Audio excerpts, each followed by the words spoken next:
Pakistani hotel স্টাইলে আজকে আমি এই ডালটা শেয়ার করব। এত মজার এই ডাল আপনারা বাসায় গেস্ট আসলে করতে পারেন, অথবা স্পেশাল কোনো দিনে পোলাও ভাত এবং খিচুড়ি রুটির সাথেও খাওয়া যায়। এত মজার হয়। বিসমিল্লাহির রহমানির রহিম। হ্যালো এভরিওয়ান, আসসালামু আলাইকুম। পাকিস্তানি এক আন্টির কাছ থেকে আমি এই ডাল রান্নাটা শিখেছি, তো ভাবলাম এটা আপনাদের সাথে শেয়ার করি। আমার কাছে তো সবথেকে বেস্ট মনে হয়েছে এই ডাল। এখানে আমি 1/3 কাপ ছোলা বুটের ডাল নিয়েছি, আর 1/3 কাপ আমি এখানে মুগ ডাল ভেজে নিয়েছি, আর 1 কাপের চেয়ে একটু কম আছে মসুর ডাল। আমার ঘরে যে ডাল ছিল আমি 3 রকমের ডাল দিয়ে করছি। আপনারা চাইলে এখানে খেসারির ডালও দিতে পারেন, অথবা শুধু মুগ ডাল শুধু মসুর ডাল দিয়ে করতে পারেন। তো আমি বলবো যদি বাসায় মিক্স ডাল থাকে তবে ডাল দিয়ে করবেন, তাহলে এটা খেতে আরও বেশি অনেক টেস্টি হয়। এখন আমি যে কাজটা করব, পানি দিয়ে এইভাবে ভিজিয়ে রাখবো 1 ঘন্টার জন্য।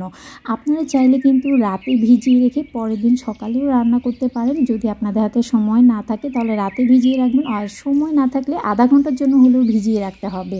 ডাল ভিজিয়ে রাখার পরে ডাল থেকে কিন্তু প্রচুর ময়লা বের হয়। তারপর আমি ডালগুলো খুব ভালোভাবে ধুয়ে নিব।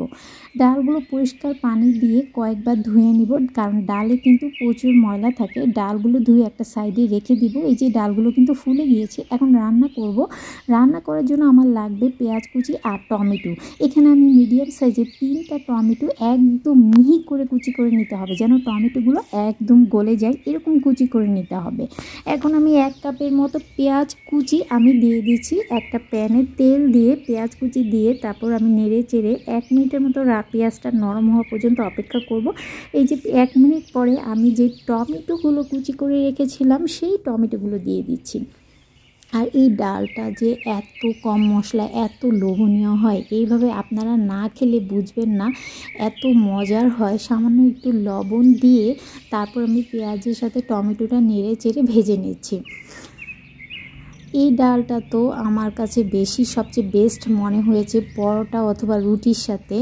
এখন আমি দিয়ে দিচ্ছি 1 চা চামচ করে সবগুলো উপকরণ আমি নিয়েছি। মরিচ গুঁড়া, হলুদ গুঁড়া, জিরা গুঁড়া, আর নিয়ে নিচ্ছি 1 চা চামচ ধনে গুঁড়া। সবগুলো গুঁড়া মশলা দিয়েছি। আমি কিন্তু কোনো পানি দিব না। পানি না দিয়ে তেলের সাথে গুঁড়া মশলাটা চুলার আঁচটা মিডিয়ামে রেখে ভেজে নিচ্ছি। তাহলে হলুদ মরিচের যে কালারটা তেলের সাথে ভেজে নেওয়ার কারণে খুব সুন্দর একটা কালার কিন্তু চলে আসে। এখন আমি 1 চা চামচ রসুন বাটা আর 1 চা চামচ আদা বাটা দিয়ে দিচ্ছি। বাটা মশলাটাও দিয়ে আমি এভাবে, কিন্তু আমি এখনও পানি দেইনি। চুলার আঁচটা হাইতে করলে কিন্তু পুড়ে যাবে, এই জন্য মিডিয়াম আঁচে রেখে আমি এটা ভেজে নিচ্ছি। আর টমেটোগুলো দেখুন, এটা কিন্তু একদম গলে গিয়েছে। এভাবে চাপ দিলে কিন্তু এটা পেস্ট হয়ে গিয়েছে একদম মশলার সাথে। পানি ছাড়া খুব ভালোভাবে মশলাটা কিন্তু আমি কষিয়ে নিচ্ছি। এই যে দেখতেই পাচ্ছেন মশলার কাঁচা গন্ধটা চলে যাবে, আর অন্যদিকে পেঁয়াজটাও ভাজা ভাজা হয়ে যাবে, তেলটা উপরে ভেসে উঠেছে। এখন আমি 3টা কাঁচা মরিচ মাঝখান দিয়ে এভাবে ভেঙে দিচ্ছি, তাহলে ঝালের পরিমাণটাও কম বের হয়, আর খুব সুন্দর একটা কাঁচা মরিচের ফ্লেভারও কিন্তু আপনারা পেয়ে যাবেন। এখন আমার মশলাটা কিন্তু হয়ে গিয়েছে, এইভাবে ভাজা ভাজা হয়ে গিয়েছে। তা এখন আমি যে কাজটা করব, মশলা কষানো হয়ে গেলে ধুয়ে রাখা ডালগুলো দিয়ে দিব।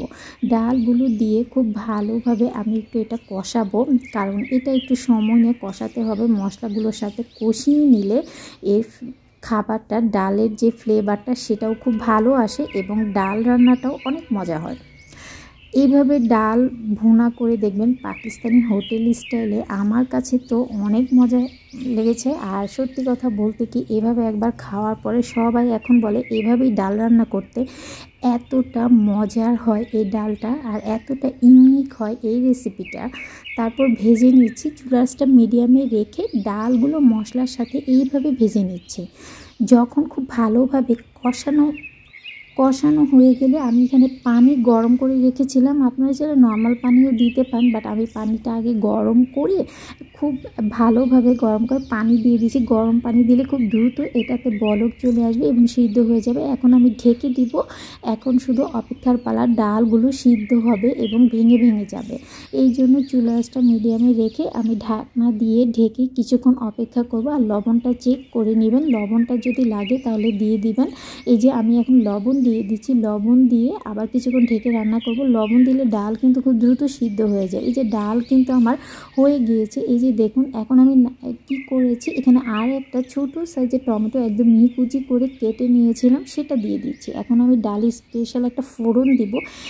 ফোড়নের জন্য আমি সরিষার তেল নিয়েছি। আপনারা চাইলে এখানে বাটার অথবা ঘিও দিতে পারেন, কারণ এটা কিন্তু বাটার দিয়েও করা হয়। তো আমি কিন্তু সরিষার তেলে রসুন কুচি আর শুকনা মরিচ দিয়ে সরাসরি ফোড়নটা ডালের উপরে দিয়ে দিচ্ছি। এ পর্যায়ে আপনার ধনেপাতা কুচি দিয়ে দিতে পারেন, বাট আমি আর ধনেপাতা দিচ্ছি না। আমার ডাল কিন্তু প্রায় হয়ে গিয়েছে। এর ঘনত্বটা দেখে আপনারা বুঝতে পারছেন এটা কীরকম ঘন আমি রেখেছি। অসম্ভব মজার এই লোভনীয় ডালটা আপনারা কেউ মিস করবে না, অবশ্যই একবার করে খাবেন। আমার কাছে এটা মনে হচ্ছে অনেকটা খালি খালি খেতেও অনেক ভালো লাগে, শুধু এটাতে মাংস অ্যাড করলে অনেকটা হালিম মনে হয়ে যাবে যে এটা হালিম খাচ্ছি, এত মজার। আজ এখানে বিদায় নিচ্ছি, সবাই ভালো থাকবেন, আসসালামু আলাইকুম।